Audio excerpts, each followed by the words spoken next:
podcast. You listen to Kendrick and Matt on the Slip and Dip podcast. Oh, beautiful, man.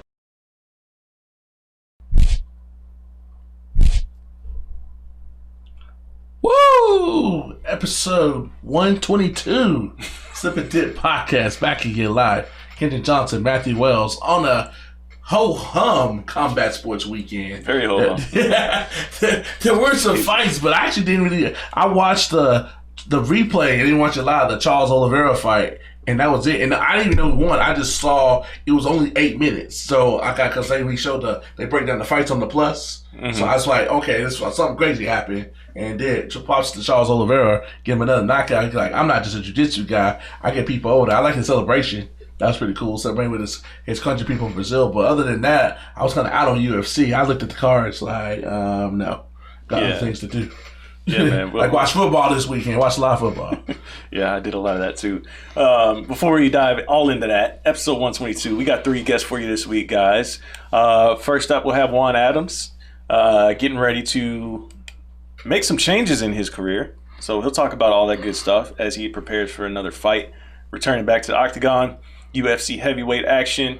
Then we also have Mr. Vergil Ortiz, one of D-Town's finest, one of the best boxers on the planet. He's also getting ready to step into action next month. Against who? We don't know. But hey, he's still got a lot. A shadowy figure, literally. Yeah. He's still got a lot to talk about, so we chatted up with him for a little bit. And then we also have Miss Cynthia Calvillo getting ready to fight next week. Or no, not next week. A couple weeks from now on the December 7th. She's had a long time away from the cage, so she's decided to get back in there, talk to her about all that good stuff and her training over in Thailand. You guys are really going to enjoy these chats that we have for you. So before we get into those, let's talk about this ho-hum sports weekend for a few minutes. We're not going to combat sports weekend. We're not going to do a deep dive because there wasn't much to dive into. It was like diving into a kiddie pool this weekend. I said, that's the only one I watched. I didn't watch Shogun now. I didn't watch Jacare, so I'm basically out on that. But I did my highlight of the week was not even what happened in the fight. I had a fighter that tipped me off that UFC 247 is all but official will be in Houston, Texas. Yes, yeah. February 8th, I believe, is the date. February 8th, and will be headlined by John Jones and Dominic Reyes. Yeah.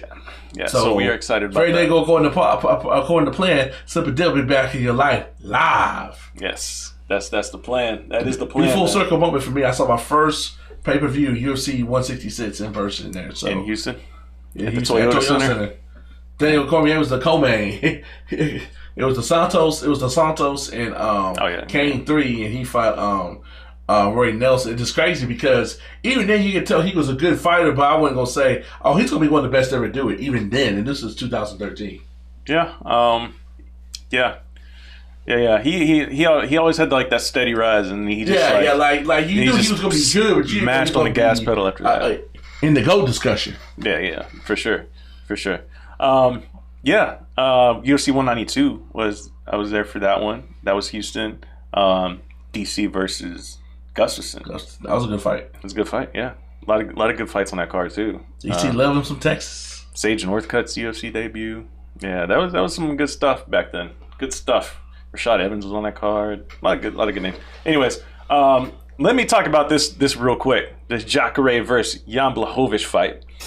Because it actually has some implications to the guy we were just talking about in John Jones, a guy who was very vocal on Twitter about needing to be excited about contenders.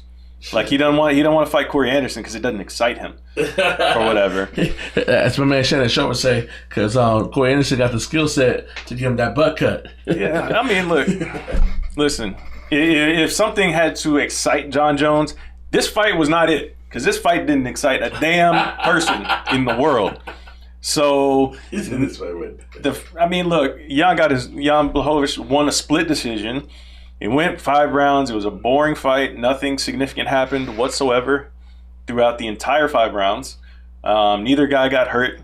It felt like straight violence. It felt like a 5-round sparring match, and after a long card that had some exciting moments on it, this was just like, really? Like, why are we doing this right now? But it goes to USC using filler cards. Yeah, and it was Jacare's first fight at 205, so I get his game plan. He was trying to slow it down. He didn't want to get in a firefight with the bigger guy, but it just turned out to just be very, very lackluster in its excitement factor. I'll just say that. Like I said, there were some good moments on the card, like Charles Oliveira fight, like you mentioned. Like, that was one of the very few finishes on the card. It was good.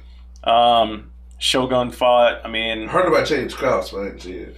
Yeah, James Krause had a nice little finish. But, I mean, he was just whooping Sergio Moraes. And it was like one of those things where Moraes was just like doing the whole, like, kept falling to the mat and like pulling guards.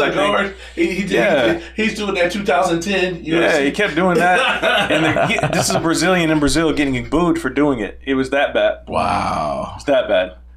Bad. Ricardo Ramos had a nice submission, and I think the only other that was it. Everything else was decisions. So it wasn't the most exciting card. I would venture to say it was actually the worst card of the year. It's up there. If I had to rank them, I'd have to go back and look, but it was definitely up there. I mean, Renan Barão was on this card, and he lost a decision and did not look good in it whatsoever. Talk about a fall from grace, man. I don't know how much. Oh, he lost again? Yeah, man, he lost and did not look good at all. And, everybody likes to point to USADA as an indicator for his decline, and I don't know how much truth there is to that, but it is a talking point that a lot of people go to.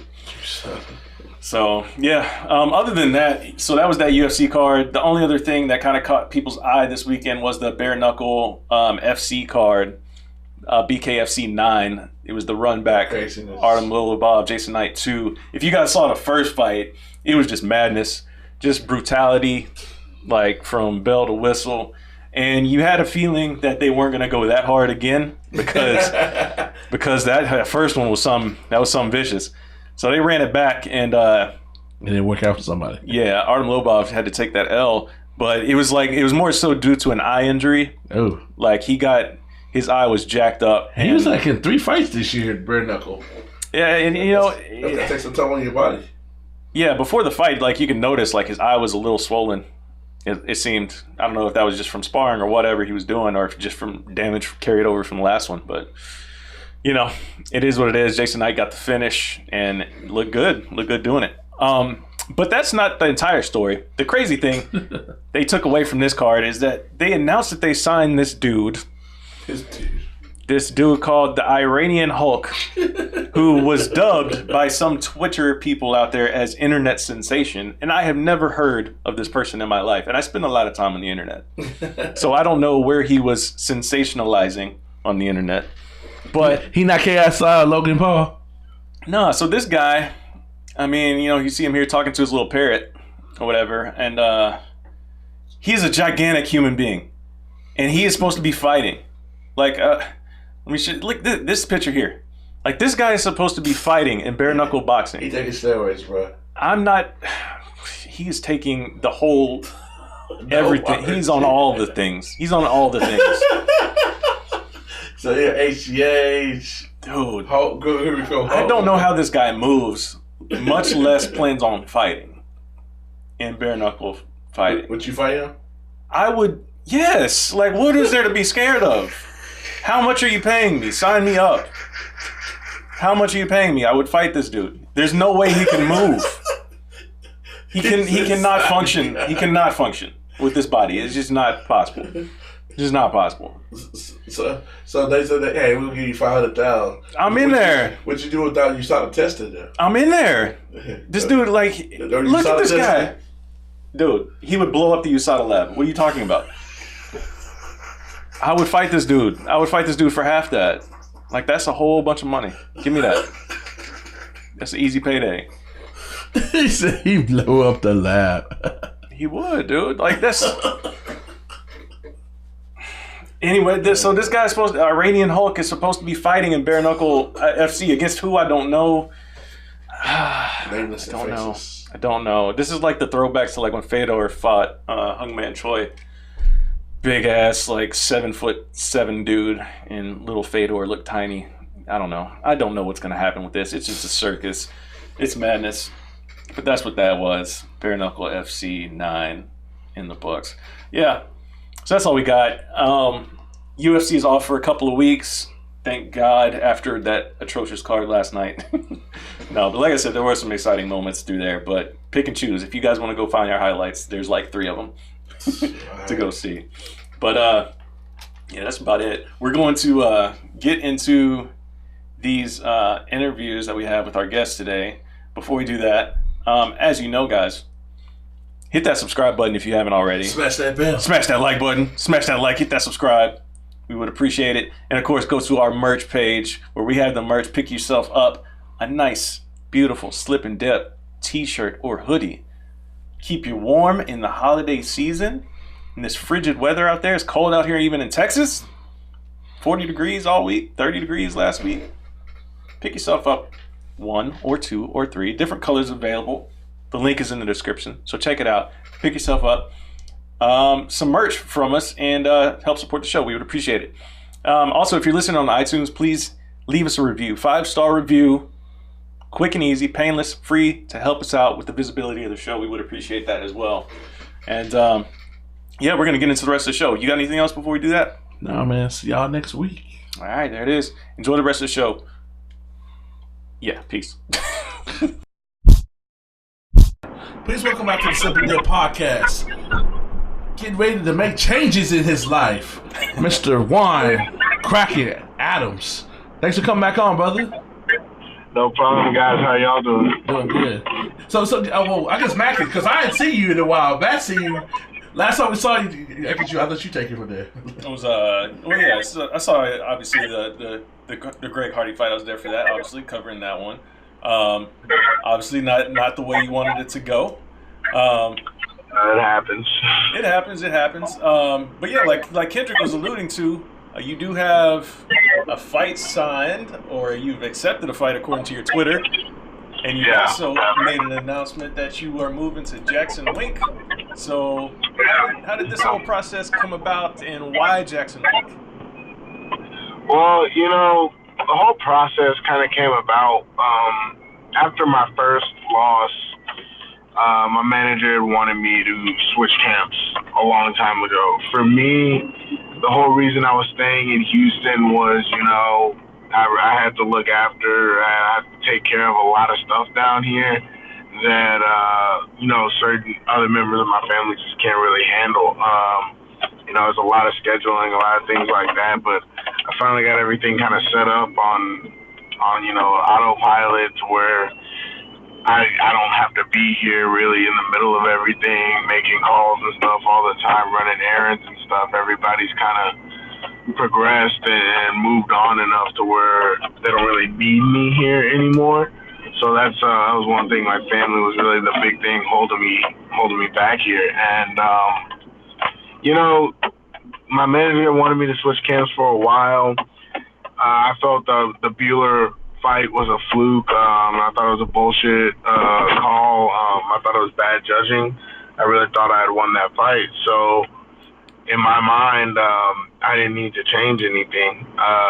Then this fight rolled around, and everything just went wrong. And I'm at a point where it's the last fight on my contract now. It's all these things are coming to a head, and that's 2 times now that things haven't gone my way, and it's a pretty drastic sign when things like that don't go your way, And so I've always been kind of receptive to signs and kind of going with the flow of things, and realize when the universe or God or whatever it is you believe in is showing you things like that, and those results are coming through.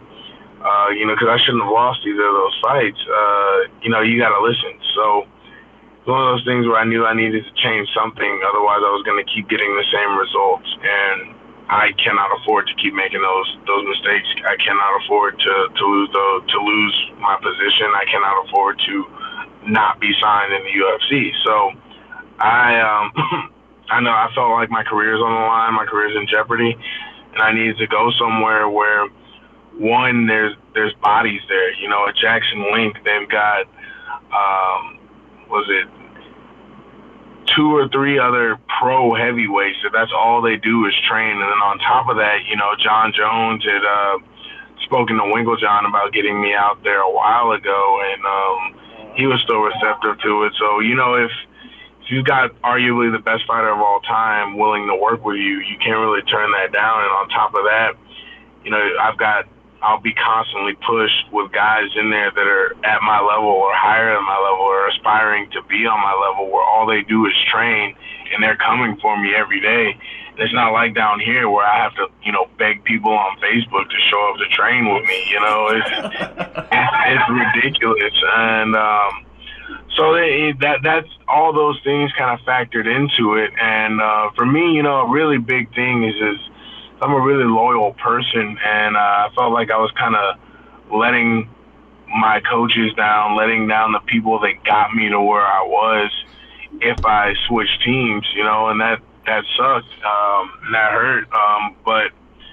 And I also it also forces you to accept the fact that you have failed in a sense, and that's always been really hard for me to do. But it was one of those times when you can either humble yourself and really make the changes necessary to succeed, or you can keep doing the same shit you're doing and not be successful. So it was a tough choice, but we made it, and I actually moved out there.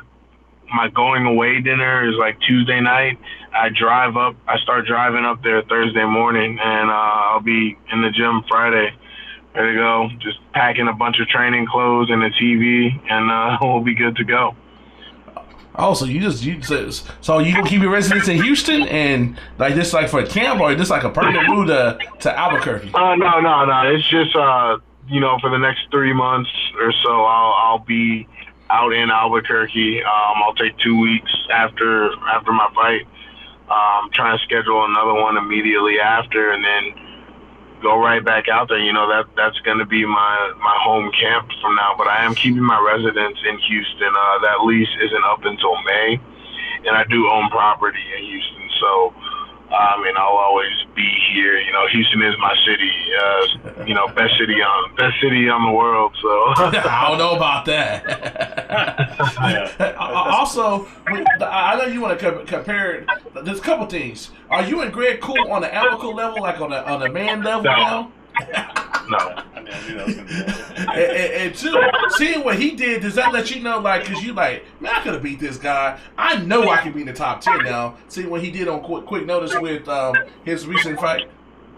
Yeah, it does. But honestly, man, the way I see it is after that performance, I don't really get to have an opinion on a whole lot of shit until I'm back in the win column. So I turned down a fight in December, actually, because I just, I was going through, really going through this whole process of coming to terms with what I had to do. And I've been training. I've been back in the gym, but like before I used to work out 4 or 5 times a day. I've been working out like twice a day now, and then just doing a lot of meditation and shit like that. Just really kind of getting to the nuts and bolts of Juan Adams and what makes Juan Adams Juan Adams. So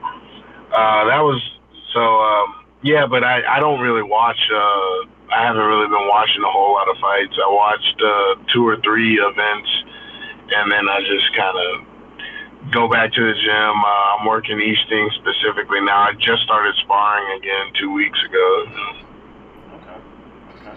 Now, like when you finally made that decision to say, all right, I'm gonna actually move now to Jackson Wink, like how hard is that conversation like with the guys that you do work with, or were they like understanding that, hey, yeah, we recognize you need to make a change?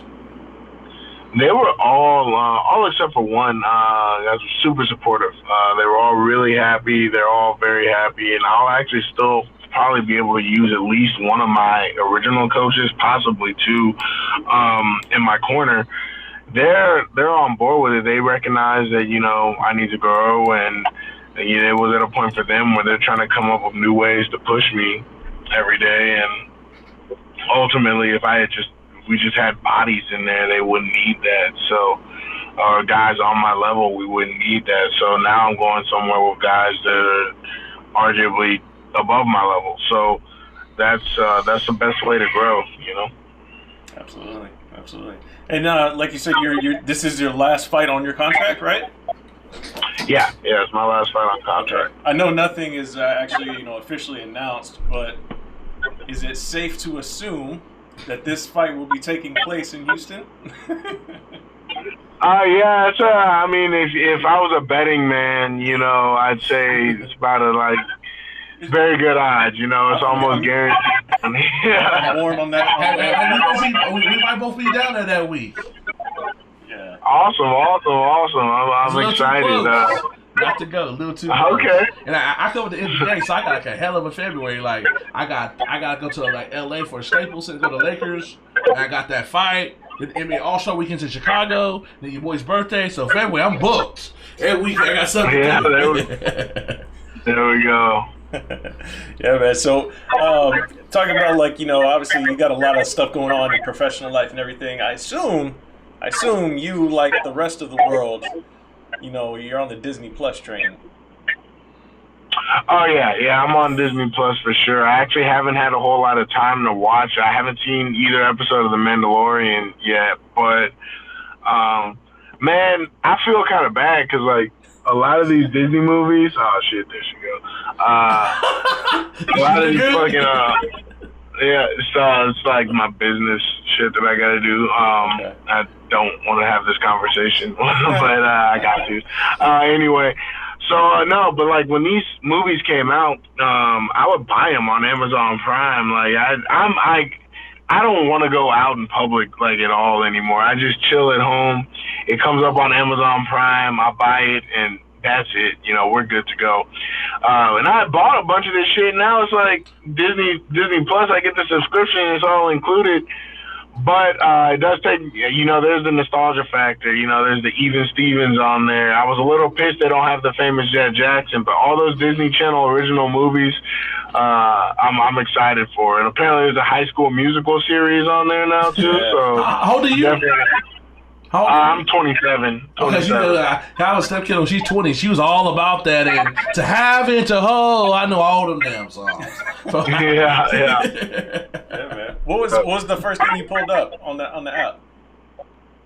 First thing I pulled up was y'all are gonna laugh at me, but it was actually even. No, it was Phil of the Future. Phil of the Future was the first thing. All right. And I hear they're making a Mighty Ducks live action series too. I'm really excited about that because I bought all 3 Mighty Ducks on Amazon Prime. They're in my library, so if they make a series on that, I'm gonna be hyped. I had to ask because of your walkout music on your last fight, man. I knew you all about the Disney stuff, so. Oh yeah. My next fight, I'm walking out to a song Houston artist actually wrote for me. It was the same song as my UFC debut. I'm gonna walk out to that one. So you're gonna come back to that South Side as the realest. Oh man, I was thinking about it. But did you? I know you. Do you watch boxing, by chance? Boxing? Yeah. From time to time, I do. I really like. The pound for pound guys. I love those guys. The Lomachenko. You saw the Sean Porter fight? Yeah, man. It was a pretty good fight. When he came out crunk, they were playing Southside the realest inside the Staples Center, and it's funny being from Dallas. I know exactly what he's doing. All the people in California was like, they had no idea why Earl was dancing, and then he knocks him down for the knockdown of the fight that won the fight. It was crazy. Yeah. It got him hyped. He had like a walkout in the middle of the fight, literally. Yeah. Yeah, that's funny. That's funny, man. Yeah, like it's crazy, man, because obviously you got this big moment coming up and the big changes. Like, I'm curious because we see guys that make the changes all the time, and sometimes we see like drastic changes. Kevin Lee. Yeah, sometimes like Kevin Lee's a perfect example. With him going to TriStar. So what was it? I know you said like you recognize like that growth, but I know Kevin Lee was talking about he felt kind of lost in a way. Did you have that feeling, or was it just like, nah, I just need different training partners and stuff like that? I did feel kind of lost, man. You got to understand, most of my life, anything I've done, I've reached success at pretty easily. So when it came to this, you know, with how quickly I came up and how I was winning all these fights, you know, even after the decision loss, I didn't really view that as a loss. So it was one of those things where it's just like I'm not really losing. This is the first time it felt like a real loss, and that sucked. And then to go from feeling like you can't be beaten to losing 2 in a row, it changed and it makes you question everything. And so it made me question a lot of stuff. And I wouldn't say I was like broken or lost, but it was one of those things. It's like, why am I even doing this? You know, and it used to be also there's a huge shift, because when I first started fighting, man, it was an outlet for me. It was, you know, it was a treat. Everything. It was great, man. Fighting was a reward. And when it became a job for me, it changed everything, and it changed the way I looked at it, and I wasn't enjoying it anymore. It became an obligation. It got to a point where, you know, fight night will be out there, and I wasn't excited at all for the fight. I just wanted to get it over. I was like, all right, I just want to get in here and finish this. I want to go in, work as hard as I can for, you know, 10 seconds or 15 minutes, whatever, and then I'm done with it. And, you know, when I first started doing this, man, I would fight, and then there's that mandatory week or 2 weeks off that some coaches make you take. You know, they would have to, like, lock me out of the gym to keep me out of there.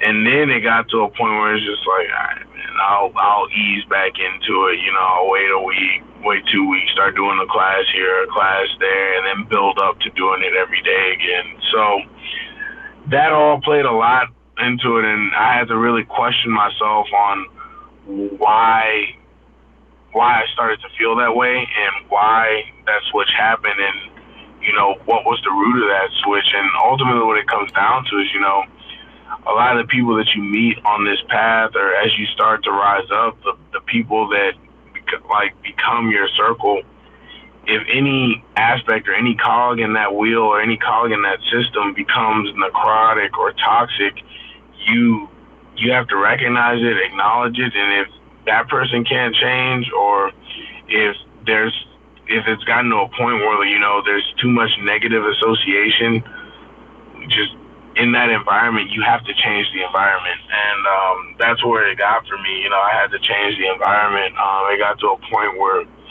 you know, so many people around me were just like, oh, well, they kind of viewed it as their job to keep me humble, so to speak. So it's just like everywhere I'm going, people are just shitting on me nonstop. And I'm like, I'm not even fucking doing anything today. I'm just trying to grab my fucking coffee. Leave me alone. People in Houston? Yeah, like, and these are people that I've known forever. They just be sitting there, like, just like randomly just throwing jabs at, not physical jabs, but like figurative jabs, like just trying to, like, you know, crap on my day a little bit. And I'm like, man, leave me the fuck alone, you know? You got message for those people right now? Nah, man, I just ignore them, man. Like, I changed my hairstyle, like, I changed my schedule. That's up how you got to the break where, action going. Yeah. So I mean, I schedule my entire day around minimal human interaction now. It's nothing personal. It's just like I need that peace for me. I have to be very protective of my peace, and, you know, for the first time in a long time, I'm feeling happy again. So that's been a really big boost for me. And you know, right when I made the decision that I was gonna, you know, make this change, and I put myself in touch with the people that can make it possible, it changed everything. You know, everything just started looking up for me, and so I take that as a sign that I'm doing the right things. 100%, man.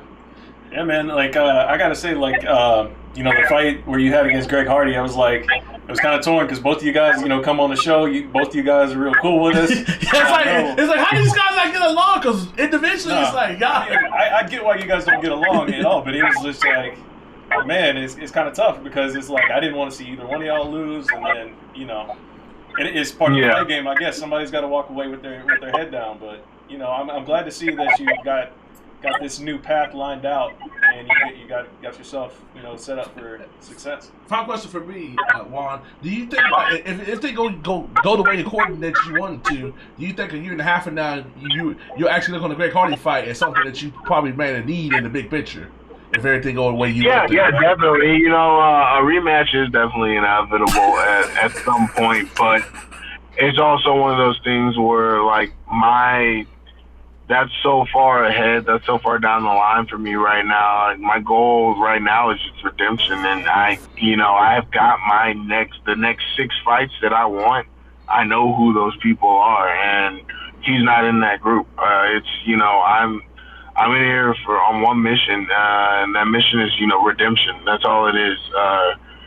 That's all I'm focused on right now is redemption, because I view my last 3 fights really as a failed experiment, and now I'm fighting for my livelihood again. It is, man. Well, we can't wait to see the new Juan Adams, the Jackson League version. Go get into action, possibly getting into action in Houston, possibly. Possibly. Possibly. We'll see. We'll see if the stars align to fight in your hometown. Yeah. But for sure. Yeah, man, we appreciate the time, brother. Thanks for coming on and explaining everything that's been going on, man. It's been good to catch up with you. Appreciate you, Juan. For sure, man. No problem. Y'all have a good one. Please welcome back to the Slip and Dip podcast, one of the best boxing contenders in the world today, welterweight contender, Golden Boy sensation, Vergil Ortiz, D-Town's finest, up there doing his thing. So let me get this right, brother. You about to fight December 13th, and you don't know who you gonna fight. So you training for Casper or what? I don't know. I mean, we're ready for whoever. I really don't care who I fight. Just give me a good fight. I hope the fans love it, and we'll be going for that title pretty soon. Did I get it? We'll give you at least 10-day notice, or you fight out the fight week? How you doing, senior? He can't hear you. We've had a few names thrown at us. Some of them, we just run into some problems. One fighter turned down the fight. I'm not gonna say any names, but it's just we're running and we just honestly I don't even know what's going on. I'm going as it goes. I'm just training. That's my job. I'm just getting ready for whoever. 10 minutes going forward. Do you think this might be a problem? Because all the welterweights are with PBC, and if they're not with PBC, you got Terrence Crawford that's with Top Rank. So you think the politics that is boxing might make you make some moves in the future? Man, I was actually going to bring that up. In some of my past interviews, I had said something along the lines of I wouldn't fight some PBC fighters because I'm too loyal with Golden Boy, because they went over there. But you know what? That's if I go along those lines, I'm not gonna go anywhere. I'm just right after this interview and you post it, I'm gonna share it so people understand what I mean. I'll fight anyone. I'm sure if Oscar wants me to be a world champion, he's gonna have me fight those guys, whether they're on the other street or not. How frustrating is this, a boxer? That has nothing to do with you. That's been going on for the last 3 or 4 years. You were fighting in the Olympics when this was going on. How frustrating is that's affecting your career? Just the politics that is boxing. I don't think it's affecting my career at the moment, but I do believe maybe in a year, if things don't start changing, then it'll start affecting it. But I'm still barely a contender, or at least some people think so. Some people have me top prospect, kind of turning into a contender. I really don't know what people think of me anymore. But yeah, it's right.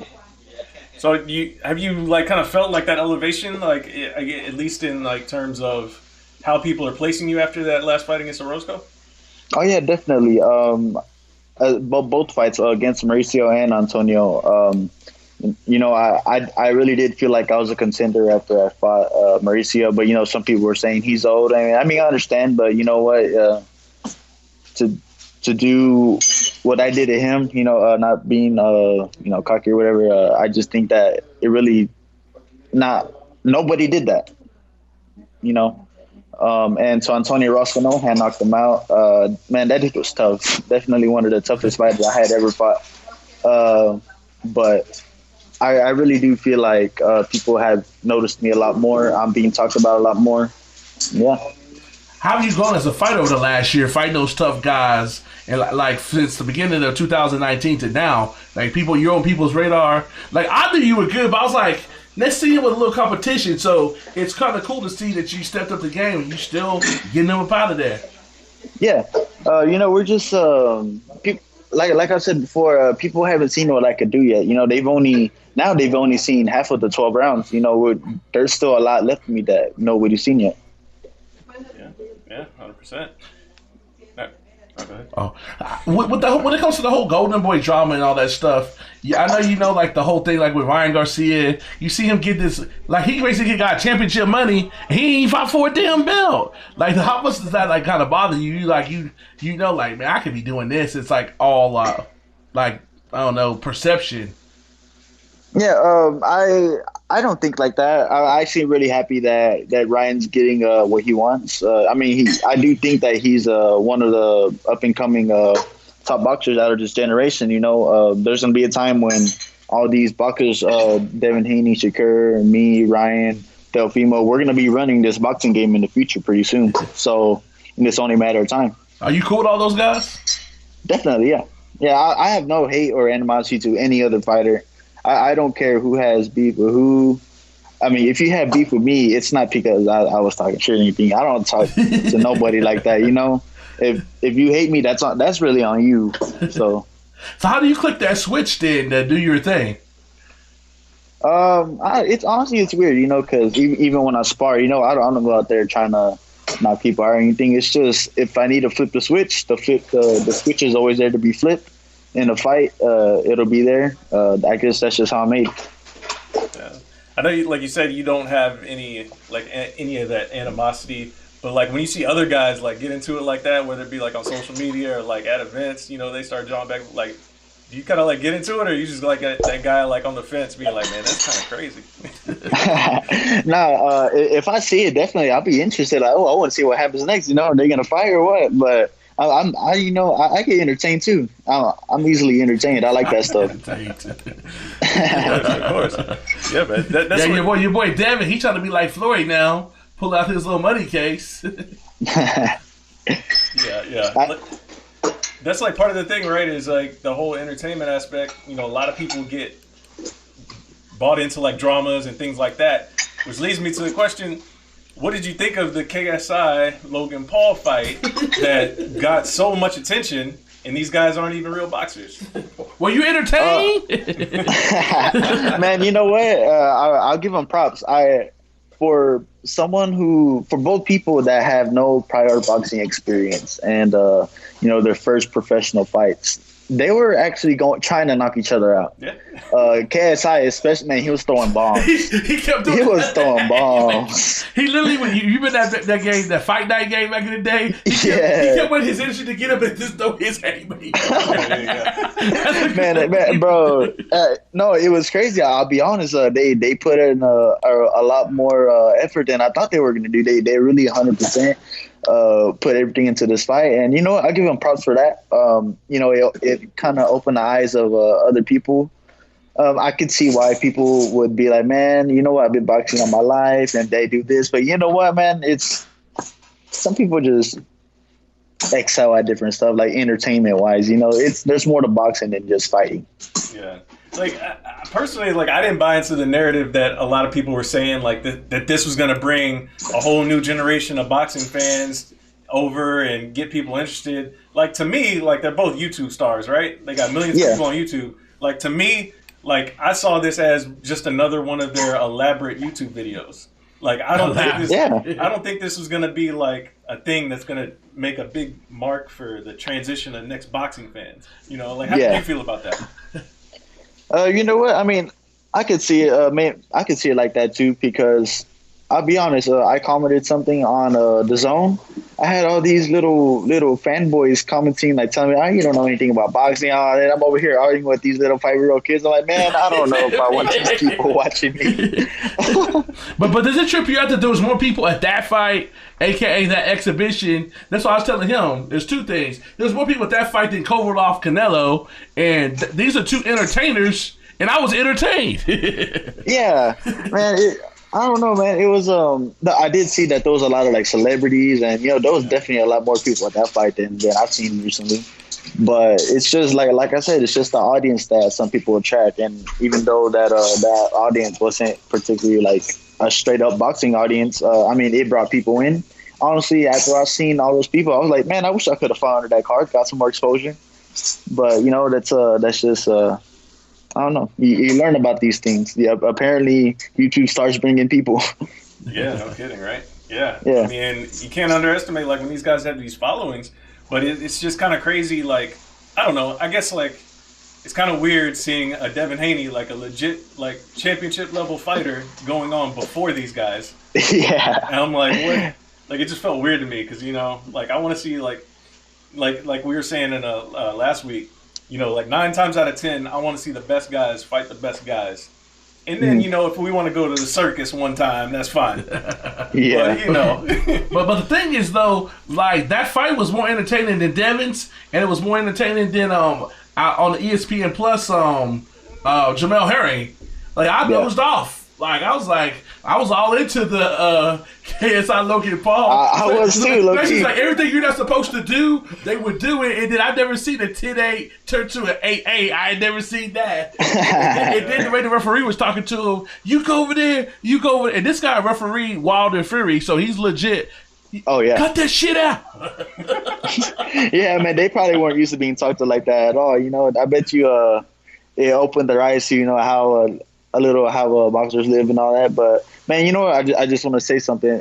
I had something like that similar go on at a national tournament one time. It was called Horn Houston Open Ring Nationals, and like the maker of that tournament, he was gonna fight some other dude in the intermission, and my fight was right after the intermission. Like let's say the intermission was between 12 and 13. I was about 13.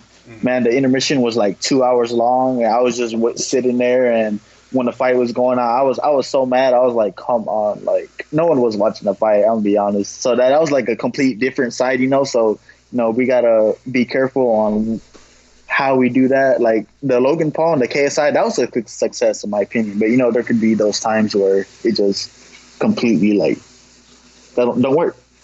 that leads me to another question. Since you're talking about like that delay and having to wait, like what did you think of when Canelo and Kovalev had to wait for the UFC event to finish a couple weeks ago? I mean, I don't know. There are some boxing fans that watch UFC, I guess, but I think if they really wanted to watch the Canelo Kovalev fight, they would have watched it, or at least had it like on their phone or something. I don't think it would have hurt to watch both at the same. I mean, have both happen at the same time. Really. Yeah. I'm sure. Maybe on Canelo's part, he's like, all right, come on, like, how long was the audience waiting for? An hour. It was an hour, yeah. Really, man. Yeah. If I was in that audience, I was like, but I mean, if the zone wants to do it like that, then I mean, did you do any the zone business? I mean, like, do you get like some money off of your like when you fight because you fight on there? Are you considered a zone fighter because you're with Golden Boy, or you could go somewhere else and fight? No, I'm a Golden Boy fighter. I think our fights are just on the zone. Gotcha. Yeah, I don't get any paychecks out of the zone or anything. It's straight up Golden Boy. My contract's out of Golden Boy, so yeah. But you know how the behind the scenes happen, though, don't you? I really don't. I'm not gonna lie. I just box. I give you some lessons when we get off. Yeah. Yeah, man. Yeah, it's kind of crazy. Like, I was like, obviously, like we cover both MMA and MMA and boxing. So if I was covering the fight sitting ringside, I'd have been like, cool, because they turn the fight on in the arena, so everybody would have something to do while they're waiting. Oh, really? Yeah, that's cool. Yeah, they turned it on during like, hey, this is why we're waiting. Like, well, that sounds a little better instead of just having to wait, Yeah. So I mean, I guess that's good. I guess, yeah, it gave him something to do, but it's just kind of wild, man. Like, because what it was is like you had a created belt in the UFC side for the BMF title, like not even a real title. Yeah. And then you got on the other side, you got the star of boxing sitting in the like waiting on these guys. It's kind of crazy. Yeah. It's kind of crazy. Yeah. But I mean, hey, like I said, since I'm a fan of both, I actually appreciated it.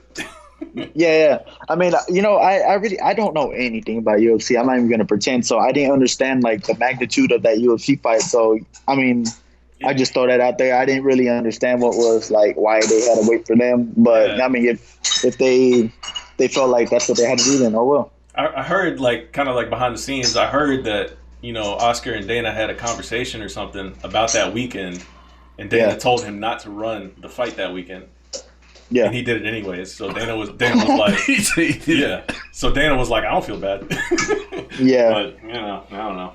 That's just something I heard. I don't know how true that is, but yeah, I don't know. Don't even ask me. I have no idea. Yeah, but yeah, man. Like, so back to this upcoming fight that you don't know who you're fighting against. Casper. I mean, like, do you need to know who it is you're fighting? Like, when you're in camp. Like, does that add extra motivation, or is it just like I can go do my workouts and be fine whenever I actually find out who I'm fighting? I mean, sometimes it would make me feel a little better, but at the same time, that's how we did it in the amateurs. You didn't know who he was fighting till that morning or that like after lunch or whatever, So it's nothing new. And this time, I'm still gonna have maybe like most likely like 4 or 3 weeks before I know, so we're gonna have time to prepare. It's not a big deal. Gotcha.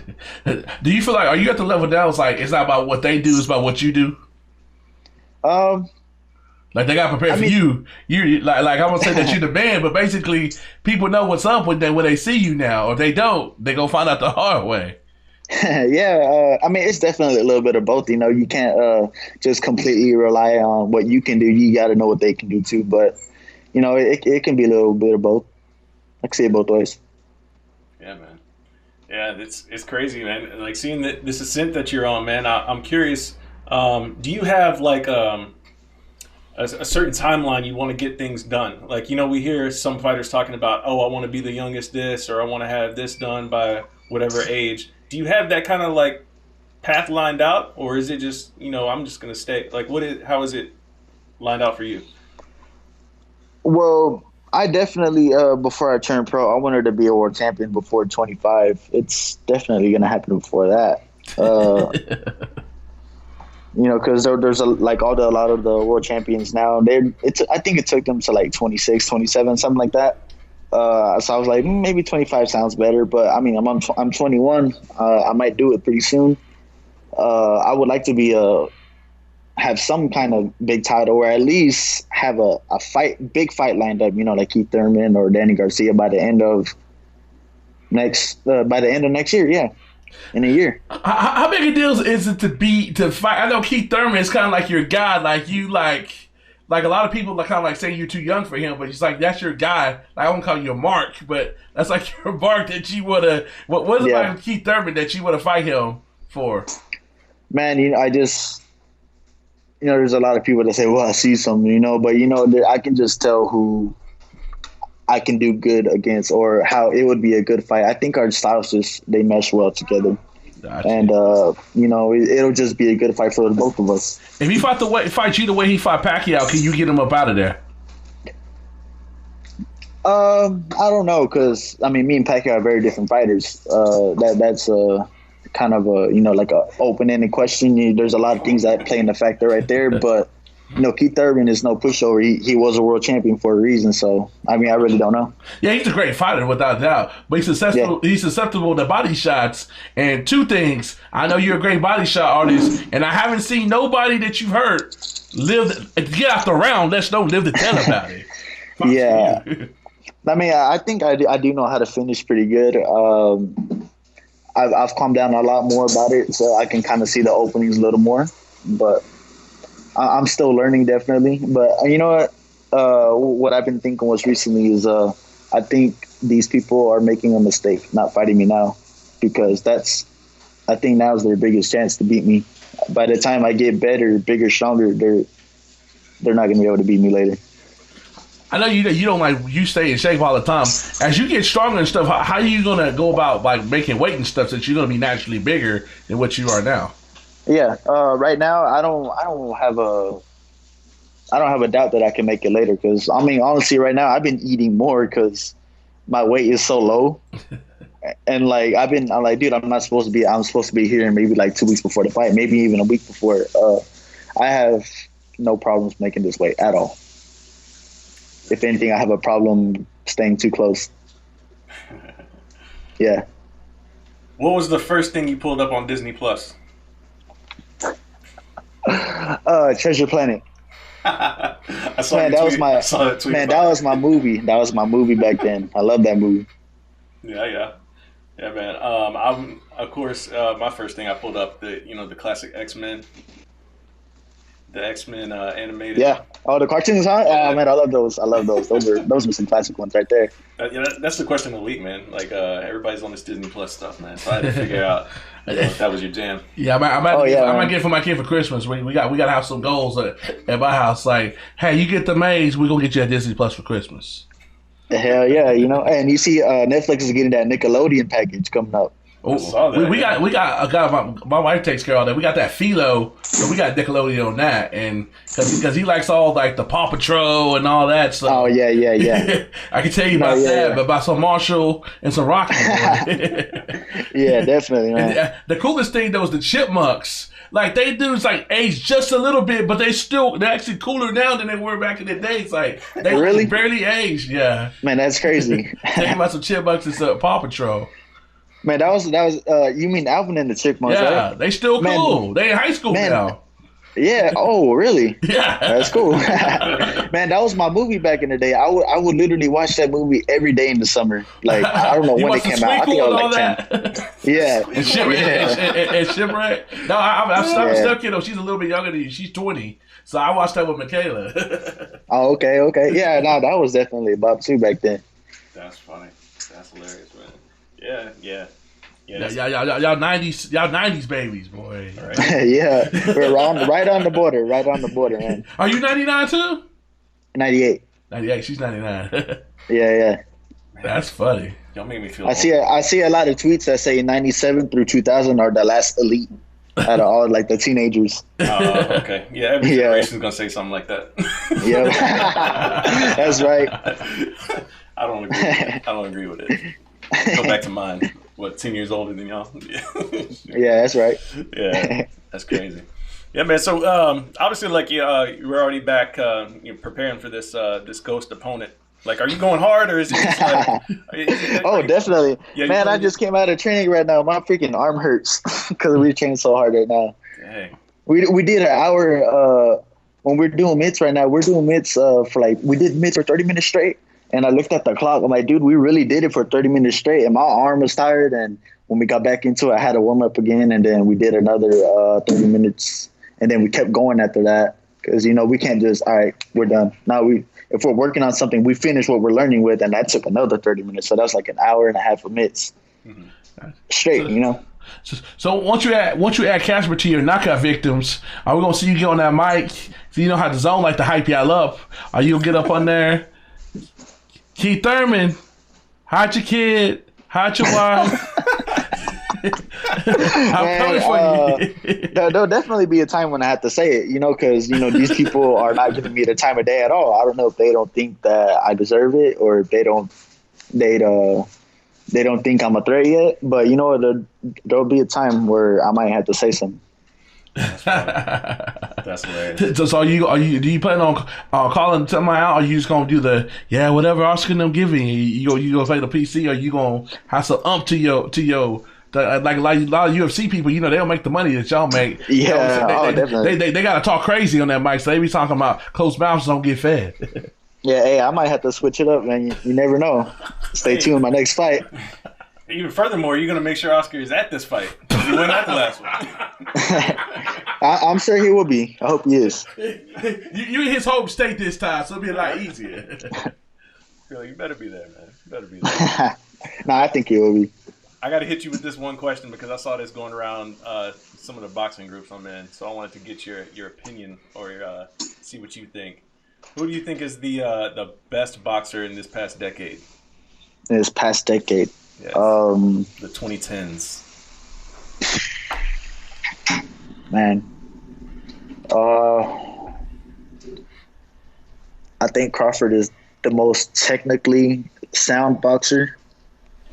I don't see anyone beating him anytime soon. We're talking about from 2010 to now. This is a whole decade. Yeah, that's what I'm saying. Like, we're not just talking about active fighters right now. We're talking about, Okay.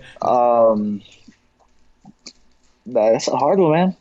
Because I did have my own set of favorite fighters too. Yeah. It's kind of hard narrowing it down. Can I introduce you in this resume? This fighter was 10-0 in 2000 in the teens. He beat 8 world titles, 4 lineal champions, beat the number 2, number 3, number 9, number 10 pound for pound fighters in the world, won 9 titles, had 8 title defenses, won 3 lineal titles in 2 different divisions, and was a 2 division lineal champion at one time. Who would that be? Can I interest you in that? It wasn't me. I don't know. I ain't do all that. Yeah, but that's crazy though. But you know the sport though, right? I honestly, man, growing up, I didn't watch a whole lot of boxing. I'm not gonna lie. I watched the big guys. Okay, but like as far as like prospects, I didn't pay attention to them. And this guy's the only person that's beat Manny Pacquiao and Canelo Alvarez. And Canelo Alvarez? Yeah. I think that gives it away. Charlie Z. All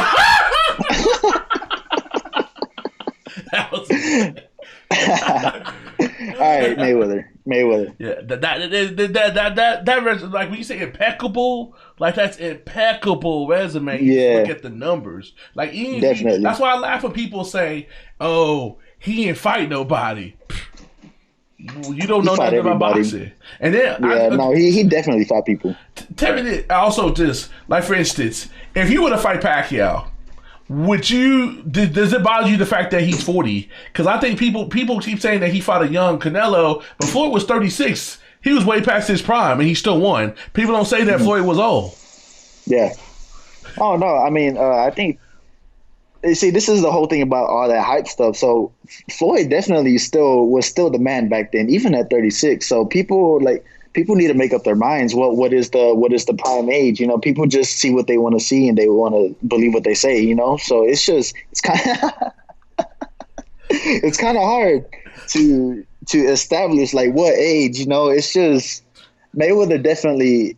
Yeah, definitely from 2010 through 2019, the best. But I always phrase this. So you fight Pacquiao, you get that WBO title off of him that he beat Keith Thurman for. Are you saying, man, he is a senior citizen, I shouldn't take this belt? No, you saw man like to say it's when you beat somebody that matters. Go get that belt. Go get him up out of there. Absolutely. Nah, definitely. If I beat him, but not to cut you off, this man just beat Keith Thurman at 40. So you go and destroy him while he was just 40 when he fought Keith Thurman in July. He'll be 41. So what's the difference? Yeah, no, definitely. People need to make up their minds on some of that. But like I'm saying, if I beat Pacquiao, I mean, he's definitely not the same Pacquiao as he was when he was like 32, 33. But that's still a win over Pacquiao. Pacquiao is a living legend. So if I were to beat him, dude, that'd be crazy. I can't even think about it. I can't even imagine that right now. I need to clarify. I need to clarify something because Kendra's over here mischaracterizing my stance. He is. He's mischaracterizing I will say my this: stance. we were talking about MMA more than we were talking about. We were talking about MMA. And we were talking about guys that would like lose 3 fights, 4 fights, or like 4 out of their last 5, and they're old. And then when you beat them on that 6th fight, like it don't mean nothing anymore. Because the dude has clearly declined. But, like, let's say you fought Pacquiao even 5 years from now and this dude's still winning fights. That's not the same thing as you catching a guy like a Pacquiao after he lost 3 in a row or something. You know what I'm saying? Yeah, I get you. If he signed that contract, okay. If he signed that contract, hey, he live game. Yeah. No, I understand both sides. But, yeah, I mean, I get it. Yeah. Keep riding that fence. And one more boxing history question. I know you keep up with Canelo, dude. Do you think Canelo is the best fighter of his generation when he has not fought nobody in his generation? He has been the youngest person in all his fights. So how he gonna be the best generation? He ain't fighting the competition. Everybody from Floyd to Triple G to Kovalov, even Danny Jacobs was 3 years older than him. So how you the best in your generation? You ain't fighting people in your generation. I gotta know. Okay. I mean, he's definitely fought some guys. I think that he's stepping up. Maybe not age-wise. Maybe he's trying to challenge himself with some bigger fighters. I think he's just trying to see how far he can go. Like who do you think is in his generation? I don't even know who's in his weight around his generation. But you got like people like you got both Charlos. I think he beats both Charlos. You got Earl. We don't know about the accident. He's 47. I don't know if that's a right fight for Earl. But Earl walks around 180 though, 175. He's a big dude. Walking around. Yeah, but there's a difference when you walk around that weight and fighting at that weight. Because these people drop weight to fight at that weight and then they still go up. They're still way stronger than what you think. Gotcha. So I mean, there's just a lot of factors that go into play. 100%. Yeah, there's a lot to it. But man, we got to get on out of here. I can't wait to find out who this opponent's going to be. For real, right? So I'm about to spin a wheel. Yeah, so we can kind of write the name on the chalkboard. I'm gonna call my shot since on Slip and Dip. You ball, you get the call. Can we have you on that Sunday afterwards when you be back in Dallas so we can hear about fighting Casper that Friday night and give you a whole 48 hours. We hit you up on Sunday so you can tell us, since we know that we're gonna be talking about you to you afterwards because you don't get that dub in Indigo. Yeah, for sure. A week later though, give me some time to rest though. Not the Sunday after. Give me a week. Soak it in a little bit. Yeah. All right, man. Well, we appreciate the time as always, brother. It's fun catching up with you, and enjoy this training. And once we hopefully hear a name soon. Yeah, for sure. I'm waiting too. All right, man. We appreciate you. All right. Please welcome to the Slip and Dip podcast. Friend of the show, making a fourth appearance on the Slip and Dip, Miss Cynthia Spicy Calvillo. Are we gonna get that call when you do your fist bump with Bruce Buffer? Oh yeah, I'm gonna have like a secret handshake with Bruce Buffer in the cage. Is he gonna throw out that spicy nickname though? We'll see. I'm pretty stoked. How disappointing is that you didn't get the fight with Claudia with the name value, or you just ready to get in the fight and beat somebody up so you don't care? Honestly, I definitely really want to fight Claudia, but sorry, my dog's acting up now. But I really want to fight. I really wanted to fight her, obviously, because she's a well-known name and she's super tough. And but I think Marina Rodriguez is a good fight too, to prove that I belong at the top. She's 12-0, never been beat before, and ranked in the top 10. So I feel like even though people don't know who she is, I think it's a good fight to prove that I belong in the top. So it's an opportunity to take somebody zero, even though it's not a big name per se just yet, even though she has some wins in the UFC already. Yeah, no, for sure. She beat Tisha Torres, so that's how she got into the top 10. I think it says a lot about her. So I'm excited for this fight. I've been training really hard. So dude, my dog is going crazy right now. Talk about your sister with Master Thong. Every time I look over your posts, you and Master Thong tearing up them pads. Yeah, it's been great. I mean, just reconnecting with Master Tong. He was one of the original striking coaches for Team Alpha Male and one of the original Muay Thai coaches that I've, my first actually Muay Thai trainer that I ever got to train with was Master Tong. And so it was real nice to reconnect while I was out there in Thailand. I did most of my training in Phuket, which was in a whole different city. So I would have to fly to Bangkok to go see him for 2 to 3 days at a time. So, it was nice. It was super nice having him. I don't know, it was just really cool. His style of mating is definitely different than the traditional Muay Thai. Two things. So is he's in Bangkok now, not California? And will he be in your corner when in your fight? Yeah, so Master Tong, we don't know. I wanna see if if they'll let him come, if he gets his visa approved to come corner me. But his gym's in Bangkok. He used to be in California, but he kind of stayed here a little bit too long past his visa term. So Yeah, so he hasn't been able to come to the US in like years. So I'm excited. I'm gonna see if hopefully he can get over here and be in my corner. But we're waiting on that to see. We still have a couple more weeks to give it a shot. So hopefully. Can you speak to like the whole like experience of like training over there? Because we see some guys and some girls go over there, and they, every time they go, they're always posting up the videos of the training and like the landscape and everything. So like, what's it like just kind of like diving into that whole experience? Honestly, I think that every fighter should like probably go give it a shot. It's like it's just so different, and if you got to stay out there like at least a month, it's a good way to refocus, and it's kind of like Disneyland for fighters in the sense of like there's a one road there on in Phuket called like Muay Thai Road on the Soy, and they have just Muay Thai gyms like left and right, massage places, just food real cheap. Everything's like the food's real cheap. Everything's like just there, like on the road. It's awesome. So I feel like everybody should go experience it for at least a month, and you also learn how to you learn to appreciate how good we have it here in America too, though. Like, I love the USA. Like, it feels good to be back. I was out there for 9.5 weeks, and like I came back, and I was just like, man, I've been in like the best mood because it's like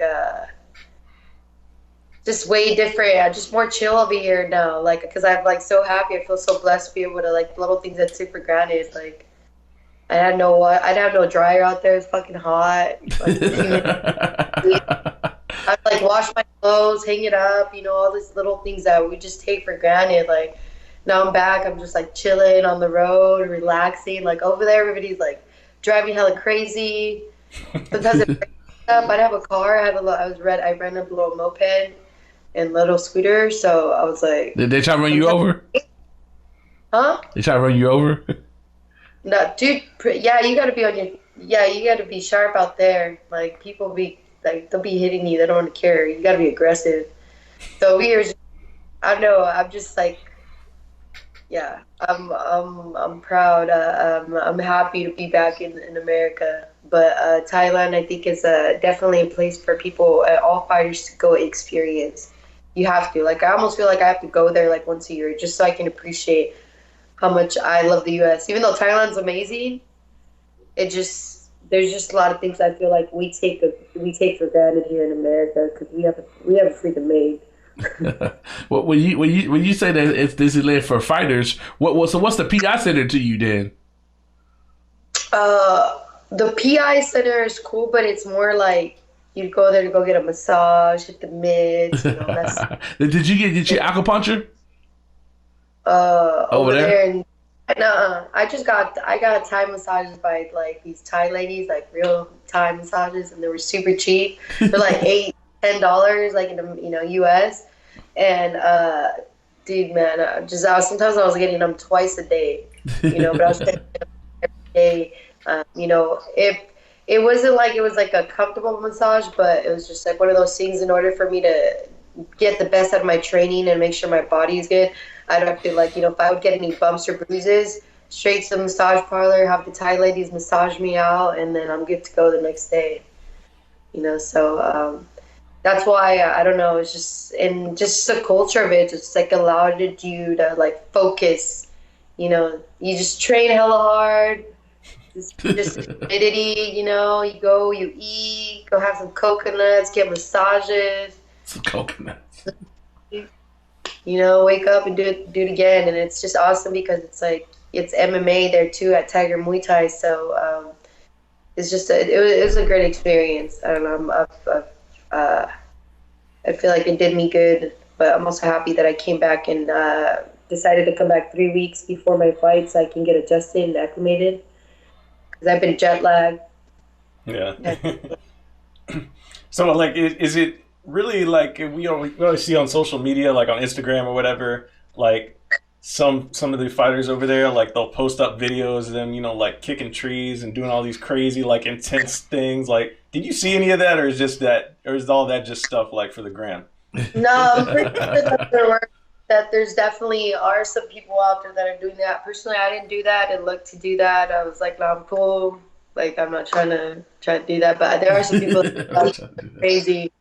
There's some people that would just go have like bare knuckle fights at the beach or something like that. I don't know. They got some crazy stuff going on over there in Thailand, and they're savages. But I didn't partake, nor did I see any of it firsthand myself. All right, cool. So they legitimately have the fighting spirit. Yeah, no, people like some families they fight to eat. That's how they make money. That's how they survive. So it's like in Thailand, it's some real shit. Like one of the girls that I trained, she's actually the first Thai UFC fighter, ever to fight. She made her debut in Singapore. I was there to watch it live. Loma Luke Bambi. I still have a hard time like saying the last name, even though it's not even her real last name. It's like her nickname. Because like fight, they don't use like their real last name. They use their gym nickname or their gym or something like that. But anyways, yeah, dude, it's crazy. But like she's been fighting Muay Thai since she was 3 or 4 years old. She's got over 100 Muay Thai fights. Jesus. Crazy. No, like the fighting spirit there is just it's huge there in Thailand. What's your Thailand gym nickname? Master Tong actually named me years ago before I even gone to Thailand, but he's always called me Tiger Girl. So, Tiger Girl. I think you told us that before, right? I think so. He said spicy. Spicy and Tiger Girl. I think we got both of them before. Yeah, but I don't know how to say it in Thai though. So. Oh, okay. I'll figure that out next time. But I did learn some words. I learned a little bit of Thai, so it was cool. Okay. Traveling, and I learned all kinds of languages. So how excited are you just to get back into the spotlight, be back in the fight week routine, get back into the bright lights on the UFC stage? You excited about that whole process of fight week? Yeah, no, I'm super excited that, it's been real slow for me fighting once or twice a year. So I'm freaking excited to go out there and make a statement, go out there and beat this chick up, get my hand raised. They'll come up and fucking, make an appointment for the next match. So, I mean, I'm not looking past December 7th. I'm not looking past my opponent, but I'm ready to go in there and, show people what's up, remind them who Cynthia Calvillo is and why I need to be in the top 5. People need to be talking about me and not anybody else in television. Because, but, they're all going to find out. It's my job to remind them, you got to keep fighting to stay relevant. So I am super, super excited for December 7th, and I think everybody else should. I think it's my time. I think it's being on ESPN channel, not ESPN Plus or the app or pay-per-view. I feel like I'm going to get more viewers. So I think I really need to, take seize of this opportunity the best way that I can. And I'm going to go out there and, leave it all in there and give you guys a good treat, good fight to watch, and a good fight to remember. Will Buckholz be in your corner? Sorry? Will Buckholz be in your corner? Yes, Justin Buckholz is going to be in my corner, still, which is going to be awesome. I still get to have, some of my coaches. I'm going to have George Hickman, who is one of the head coaches at MMA at Tiger Muay Thai, and Justin Buckholz. And we'll see about Master Tong. We'll see if they let him in, or not. Right, you cool or not. We'll see. It's going to be in D.C. We're trying to see what happens. If it doesn't, I'm going to take it up with Trump. I'm like, yo, Trump, why didn't you let my coach in? But let's see don't get this man started. Don't get him started. Yeah. We're just going to skate on right by that one. We're going to skate right on by that one. So, He tripping on that. Yeah. No. Yeah. I feel you. I really do feel you though on that. But like looking at your looking at where you're at in the division right now. You know, you're gonna be what are you? They have you at 10th right now, Yes. and it's really like the title picture isn't clear, so to speak. You know, like there's a couple of people, you know, right up there, got the new champion, and it seems like we're also in this time where it's like, all right, you got to do something spectacular to earn a title shot, rather than just be like, all right, I'm ranked number 2, and I get a win, I'm in line for a title shot. It's not working that way lately, it seems. No, I mean, I feel like for me, it has been working that way, although I don't want it to. I take all the fights. I don't say no to any of the fights. But as far as, like, since my suspension, all my fights have been, like, barely, like, I had to fight my way back into the top 15. Then I had to beat, I had to beat Poliana in the first round. Then I had to beat Courtney, number 13. Now I'm number 10. Now I'm going to fight number 9, So I ain't getting no big hops. Like, I was happy enough to get Claudia, which that would have brought me up, and, like, people really would have been talking about me. But I feel like I can still do that. I feel like there's a lot of, as long as, I stay busy, then I can get up there and the talks real quick. I'm not trying to get passed by, like, Marina or anything at all by any means, but, we got to keep it going. Once you get on the wave, you got to keep riding it. And so I feel like some of the fighters up there in this top 10 strawweights either are injured, either are going to sit out for a while, just fought. So it's like, it's really going to be to who's going to be the busiest and who's the most impressive in their performances in the top 10 in the next couple months to figure out who's going to be up there. Because Wei Li, she got her shot number 6, so she stays ready. So we know we all know what we need to do to get up there. But I don't see many of the other top 10 fighters with that type of I don't know. They're not like in a hurry or anything. I know Tatiana's up there. She's injured. Joanna just fought. I know Claudia just might gonna take a little bit of time off. So she just lost to Joanna. I don't know what Jessica Andrade is doing. Rose, I don't know when she's gonna come back. So it's like it's so. Like, nobody's like really in a hurry to try to get up there. I am. I'll take them all. Yeah. So it's my time. I've been slowed down because of just bullshit and then injuries, and so I think it's my time. It's my time. I'm still here. I feel stronger than. Yeah, I feel so. I cannot wait, man. I cannot wait. Well, what's some parts of your game that we haven't seen that will come in handy when you start seeing these girls? Like, we know you can strike. We know you're scrappy. You like one of the best scramblers ever. So, what's some wrinkles that you've been working on? Like, I know I'm gonna have to see a Tatiana Suarez. I know I'm gonna have to see a Rose. Do you think like that in training, or you just focus on this chick? Honestly, I'm trying to be like GSP. I just want to be good at everywhere. I'm going to work on everything. It's just going to be on me. It's not going to be based on, like, I just keep constantly just trying to evolve and work and add on to my game, like become a better athlete. Like, I'm always adding. I'm always willing to learn. And I feel like me going to Thailand and just adding on my striking, I'm getting more comfortable. I feel like as long as I keep fighting more, I'm hoping that my stand-up will be coming just as, like, it flow as easily as, like, my ground game. Because, like, I feel like my ground game flows a lot more, I'm more comfortable there. There's no secret to that than my stand-up. But I've been working nonstop. I just, like I said, I want to be good everywhere.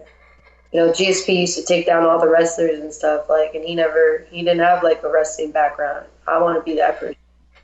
I want to be able to outstrike a striker if, their background is striking. I want to be able to out-wrestle a wrestler. Whatever black belt. I want to out-scramble the black belt. I'll get it. So I was, I just want to be best at everything. So in a weird way, I guess that loss to Carla got you seriously inspired. The what? That loss to Carla, you think that inspired you?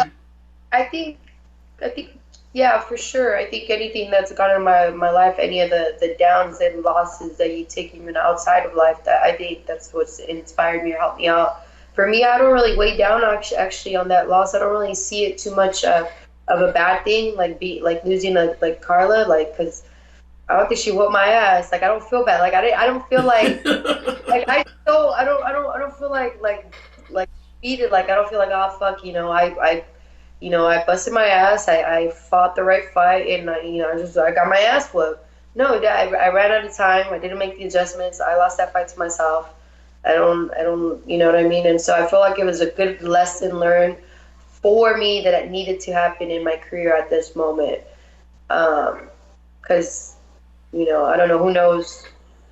I feel like it was a good learning lesson. It was just one of those fights, if you look at it, like, it wasn't my normal me. Like, my footwork, my fight, I was headhunting. So it was just like it was a good lesson learned. So it did motivate me, but it's other things outside of fighting that, training and the fights that motivated me for sure. And going to Thailand was one of those big things too. Like, I feel I've always been fiery and motivated, but like since then, that whole experience of being out there for almost like over 2 months, like, man, just rekindle more and more. I'm freaking motivated as hell. Like, yeah. Yeah. Yeah, it seems like the whole division though, like at least at the top, has just been kind of quiet for the most part. I mean, besides the Joanna and Michelle fight, it seems like there's nothing been going on at the top 10. Like you mentioned, like everybody's been kind of banged up, but but I guess that provides you a real opportunity to go out there and make a statement, right?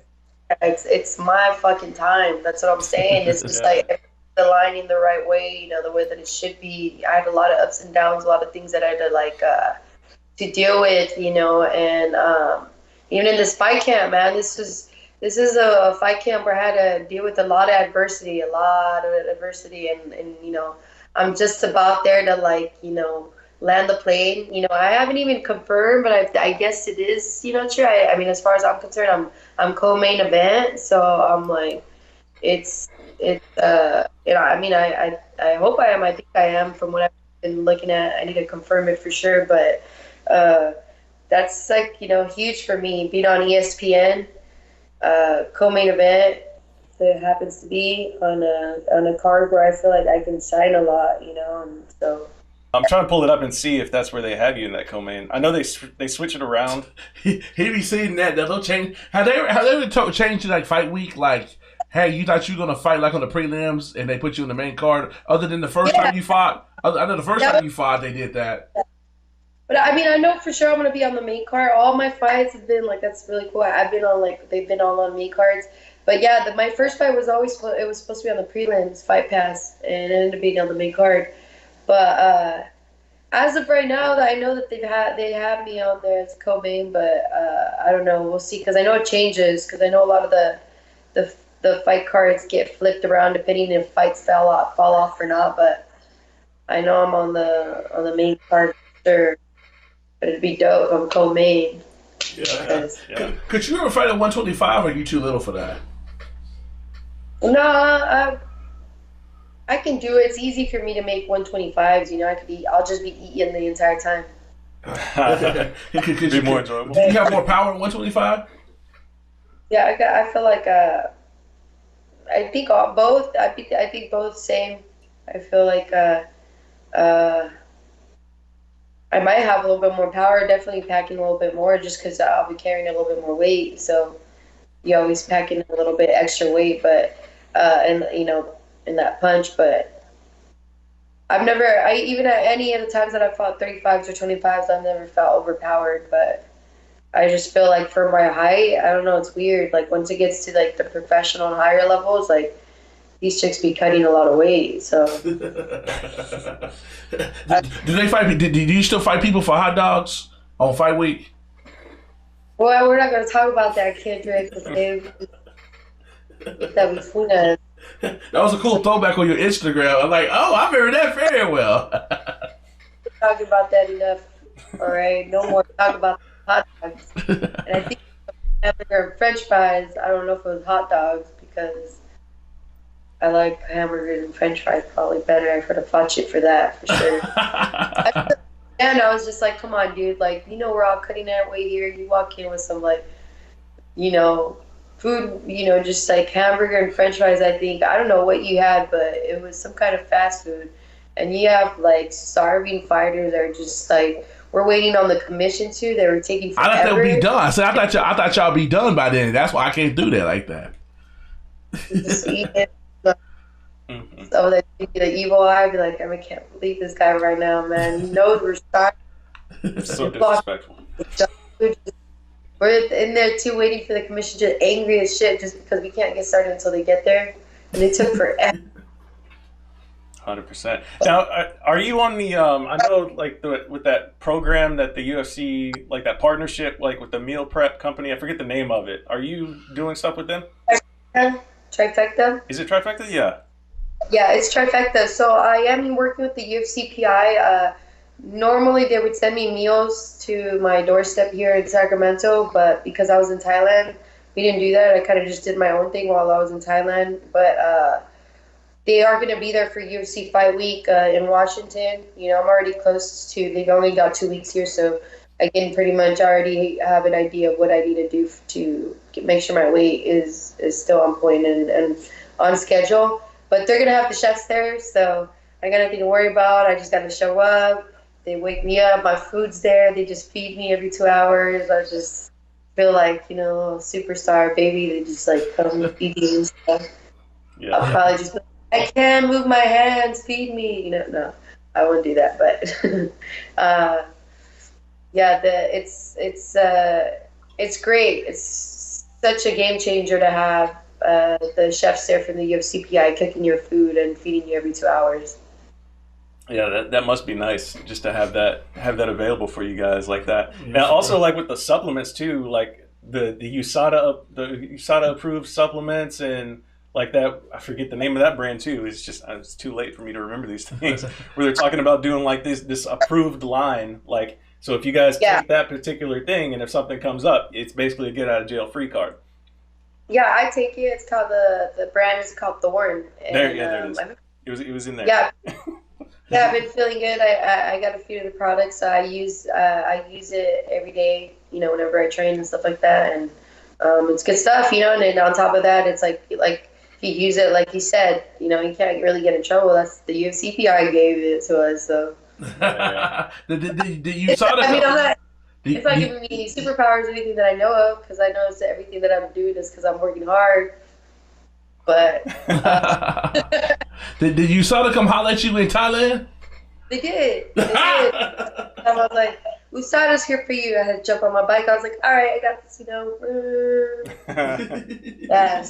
Fast. I'm a pro. I'm like, you know, I feel like I know a little bit of Thai, so I can communicate a little bit. You know, I kind of know the driving mannerisms, everything. You got to drive on the left side, not the right side. Gotta be careful. People have to be heck of careful out there, but I kind of got it down. So, what's the craziest place that you saw this walked up on you at? I mean, I don't know. It was interesting, I guess, because it's Thailand. It's just different. Dude, on top of that, it was just kind of. I had to take the pee test like 3 times because they said the water up there. It's diluted. Like, yeah, super diluted, and so they're like, it was weird because that's never even happened here. You always have hella dehydrated here. When I was in Thailand, the type of water that I was drinking, and because of the humidity too, they just like they weren't picking up on my levels or anything. They said it was too diluted, and I was like, dang. Yeah, so that's crazy. Definitely. Thailand was definitely more interesting as far as the USADA officials that showed up. Wow. It just sounds wild. Like you like behind some bamboo tree, working it out since it's not like normal, like it's over here in America. So for it's just way different, man. It's just like it's being out in the jungle a little bit, but like not like it's so different. But yeah, it just felt different to have like USADA because it's a whole different world, dude. Like it really is a whole different lifestyle like out there. I mean, just USA. Absolutely. So I have my flag somewhere around here. I'm gonna wave it. Yeah, you So, gotta get one. You gonna have one draped over you when you walk out? yeah, I want to get I gotta work on it. I want to get one that's like the one that Tito Ortiz had, where it was like half American, half Mexican. Oh, you come out with that flag? Yeah, and Yeah, be yeah. like, yeah. In America, Trump better like it. I don't know if he's gonna be there, but if he's there, USA, about Mexico. Yeah, I don't think I don't think he wants to show up and get booed again. I don't know, man. Who knows? It might be a little bit different just because it's gonna be in our nation's capital, so it'll be in DC. So it might be a little bit different, but I don't even know if he'll go. Because this card ain't no pay-per-view card. Ain't no BFF title on the line. Right? No Colby Covingtons out there. Yeah.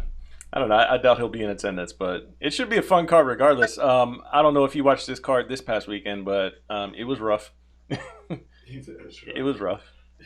Yeah, I watched some of it a little bit, but I took a nap.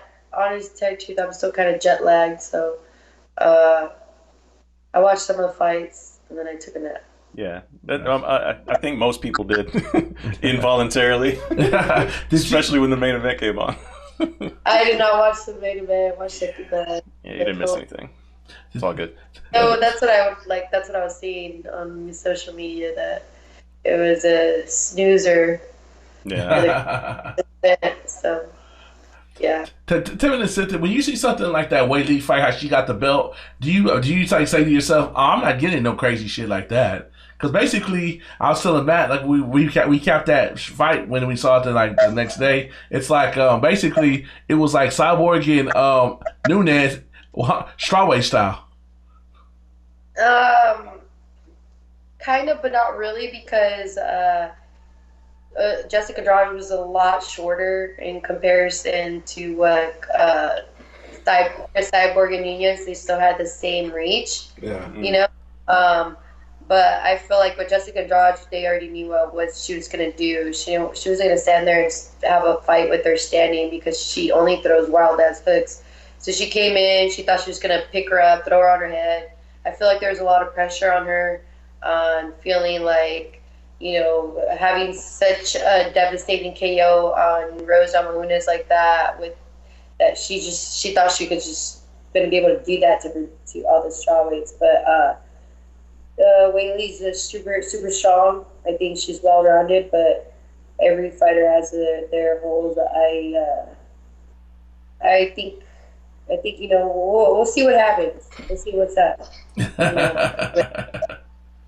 She barely got the belt. For me, still the most dominating strawweight fighter we have in that division is John Yajit, for sure, hands down. Do you as a competitor, the fact like it's easy? I'm not gonna say it's easy to get the belt, but the fact that she defended as much, and we seen Carla did defend it. Rose, she had the one against JJ, but she really did defend it against another fighter. It was just a rematch, and then you saw what happened to Jessica. You have more respect from a competitive standpoint what JJ did and all those title defenses she did for those 3 years. Yeah, absolutely. I think for me, having the type of resume that she has, the list of fighters that she's beat, how many times she's defended, like.